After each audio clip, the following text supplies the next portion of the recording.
Hello, in this video I'm going to be covering rhetorical appeals or ethos, pathos, and logos. Ethos, pathos, and logos are ways of appealing to your reader to get them on your side, to make them think similarly or the same as you think,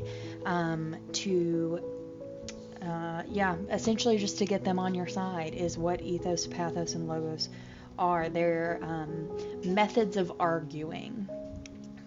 Ethos, pathos, and logos is Latin, so we'll go through each one and talk about what they mean.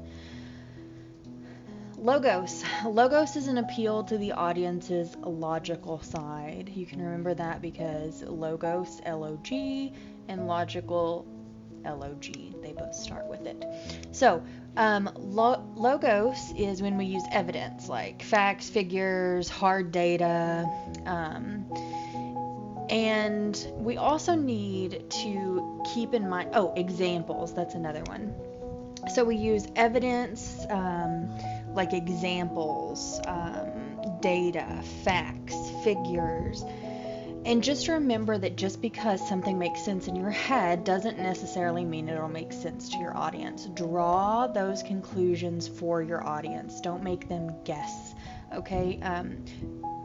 Draw the logical connections between whatever evidence you have and the argument that you want your readers to get to. So an example of logos is in Harry Potter when Hagrid first shows up and is like, "You're a wizard, Harry," and Harry Potter's like, "Yeah, I can't be a wizard. I mean, I'm just Harry, right?" And Hagrid's like, "Well, did you ever make anything happen? Anything you couldn't explain when you were angry or scared?" So Hagrid's asking Harry to logically reason through this and say, well, I mean, you can say you're not magical, but you have done these things when you were scared or angry, and that logically means you're magical. So that's an example of logos. Another example of logos is this infographic. It's 1 in 5 women will be a victim of sexual assault during her college years. And that is an appeal to logos through use of facts and figures. It is also an example of pathos. Pathos is an appeal to someone's emotions. It's trying to give your audience a personal connection to what you're talking about.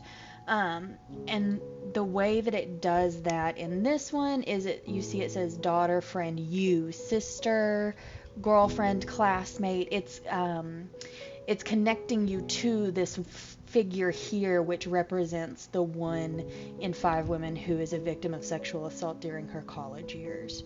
So it's trying to connect you by giving you these, like saying this could be your friend, your mom, your daughter, your sister, your mentor, your classmate. This could be you. So that's what it's saying. And that's an example of pathos. Now, you do want to be careful with pathos because you don't want to be too manipulative because it can turn your audience off. I don't know if y'all may not have seen, it was a big thing in the early 2000s, those ASPCA commercials, the animal cruelty commercials where they show pictures of abused animals and cages and shivering outside, and then you have this big "In the Arms of an Angel" song playing over these abused animals. It makes you cry every time, and that's considered manipulative. And you want to avoid doing that doing too much of that in your essay because it will turn your reader off and it'll make them be like, "You are just manipulating me," because it's so obvious, and you don't want your reader to ever feel like you are manipulating them. The entire point of pathos is to bring out emotions in your reader. It can be any kind of emotion, joy, anger, pity, grief.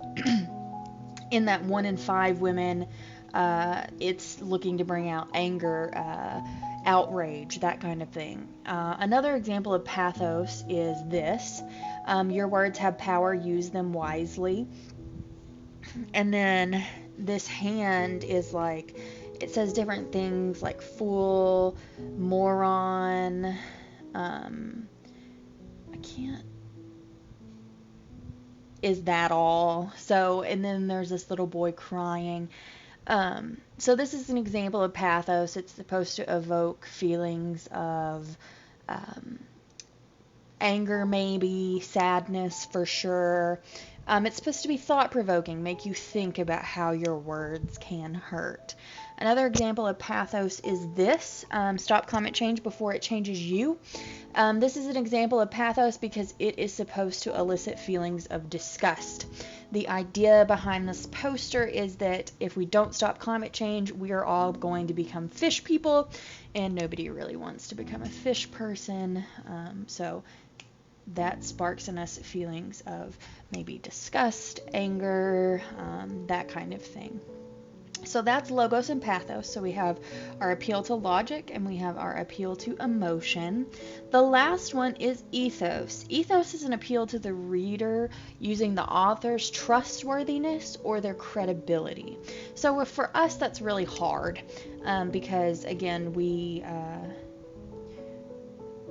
our audience doesn't know us, and most of us have not don't have like a huge body of work. We're not experts in a certain field. So that's what we do, is we get experts in those fields. So you want to look for sources whose authors or researchers are experts in order to effectively use ethos, because that's what ethos is. It's an appeal to the reader using the author's trustworthiness. But since we as authors cannot be considered trustworthy because we technically are just starting out, right? We're using experts, and that's where our research comes in. I like to compare this to being in trial. So when someone's called as an expert witness in trial, they first have to list their credentials. And then the court has to decide if those credentials are enough to qualify them as an expert. You kind of have to do the same when you're looking at sources. So when you want to use ethos and you're looking for experts in your field while you're doing your research, you want to really look at the authors and the researchers who publish these studies and be like, does this person know enough? Have they studied? Have they spent enough time with this material for them to be considered an expert? For example, if you're writing an essay about COVID-19, you're not going to use any articles written by like a podiatrist, because podiatry has to do with feet. COVID-19 doesn't have anything to do with feet. So if you were going to write about COVID-19, some professionals who would be considered experts could be like a respiratory specialist, an ear, nose, and throat doctor, cardiologists, because it is a respiratory infection. So you would want to talk to people who deal with those parts of the body. Similarly with climate change, I use this example a lot. You would want to look for oceanographers, maybe climate change scientists, right? We're not wanting to look for blog writers, political pundits. We are wanting to look at people who know what they're talking about. And that's the whole point of ethos, is that you are appealing to the reader by saying, hey, this person is trustworthy, and they are an expert in this field, and this is what they have to say about it. So that's an example of ethos, and that's what ethos is. And that is ethos, pathos, and logos. Now, there is this ethos, pathos, and logos in action video. It's a YouTube video.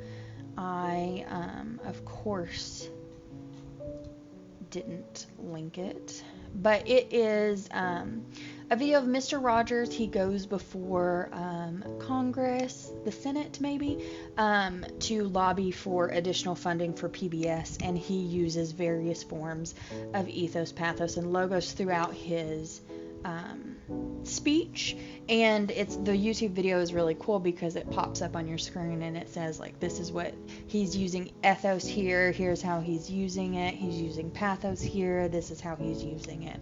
So this is a really good way to see it in action, to get some additional examples. But if you have any questions about Ethos, Pathos, and Logos, just reach out to me and let me know. Thank you.